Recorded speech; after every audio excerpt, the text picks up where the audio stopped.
Shalom, shalom, shalom. Selamat pagi masyarakat iman yang dikasihi oleh Tuhan.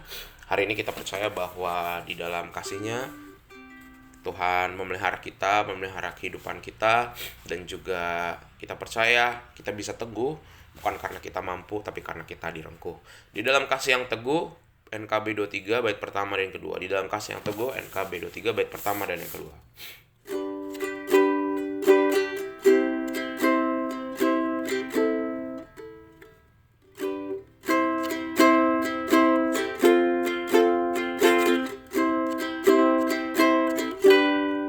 Di dalam kasih yang teguh, kau datang Yesus Tuhanku, menghapus aib dan dosaku.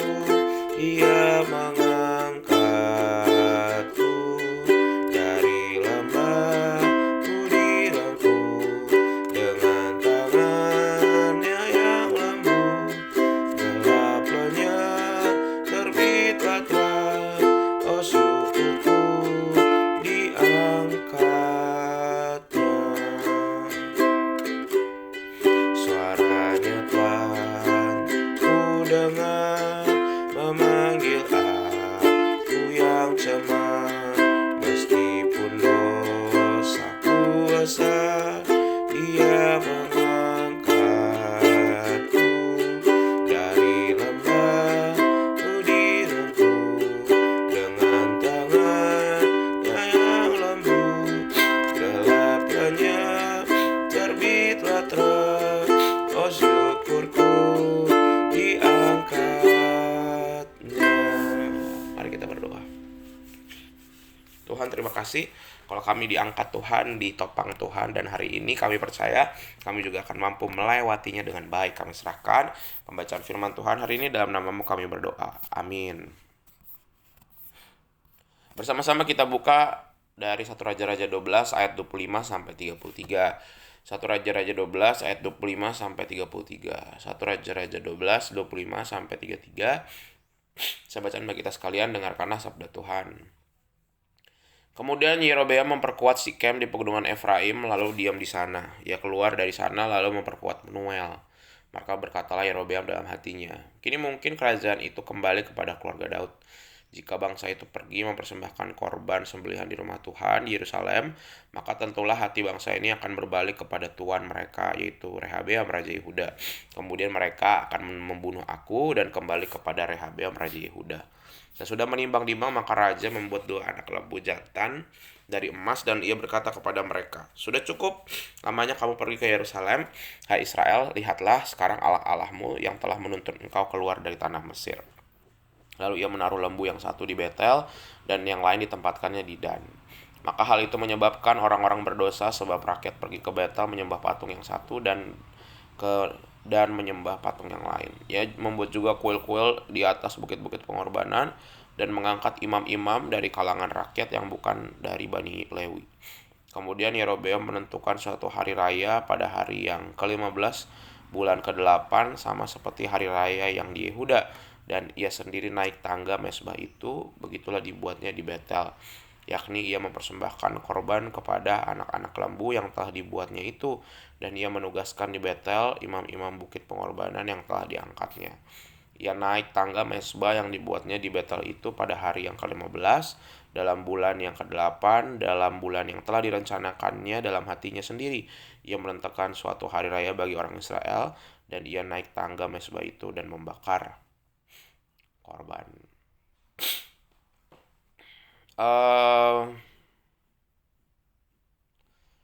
Perpecahan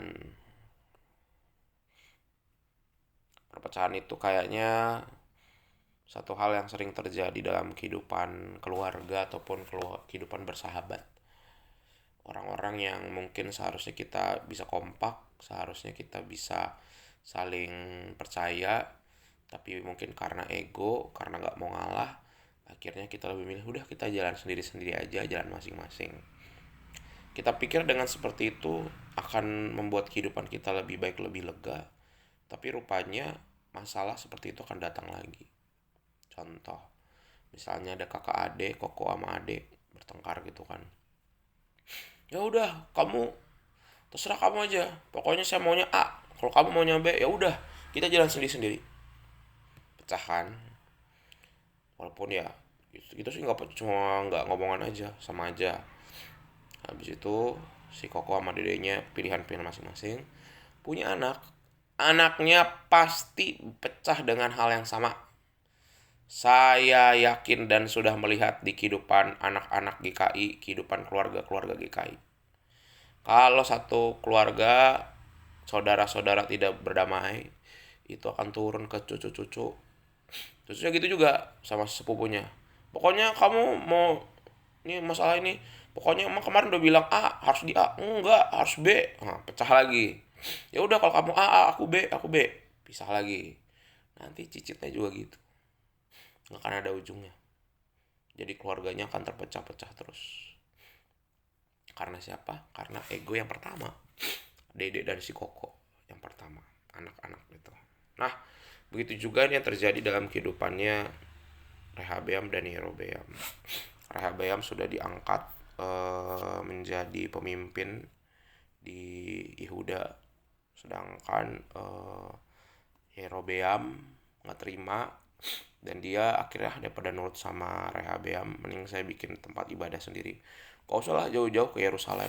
Gengsi, karena gengsi dan juga karena Rehabeam yang nggak mau menerima Yerobeam, jadi satu gengsi, satu juga sama-sama gengsi lah.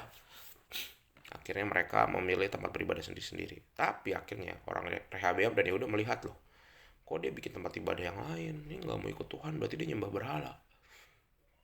Sedangkan Yerobeam, ya kami bikin kenapa? Karena kamu nggak ngasih kami tempat.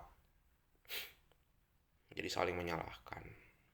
Dan apa yang terjadi, jadi terpecah kerajaan jadi Israel Utara dan Selatan. Dan itu perpecahan itu terus ratusan tahun sampai akhirnya dibuang, dua-duanya kalah. Ya di mana-mana kalau tadinya satu sekarang dibagi dua jadi setengah-setengah. Setengah-setengah kan jadi nggak kuat. Ya, satu aja perjuangan mereka melawan bangsa-bangsa di sekitar satu kerajaan Israel. Tapi kalau jadi setengah kerajaan gini pasti nggak kuat. Nah begitu juga dalam kehidupan kita berkeluarga. Kan udah ada peribahasa, bersatu kita teguh, bercerai kita runtuh. Jadi kita sudah tahu bahwa perpecahan itu akan menghancurkan kita sendiri nantinya. Tapi kita tetap lakukan, karena apa? Ego. Dan kita cari jalan lain. Oh tenang aja, jalan pintas. Semua jalan pintas itu akan berakhir binasa. Semua jalan pintas akan berakhir binasa. Mungkin kelihatan, oh baik-baik aja saya, bisa kok.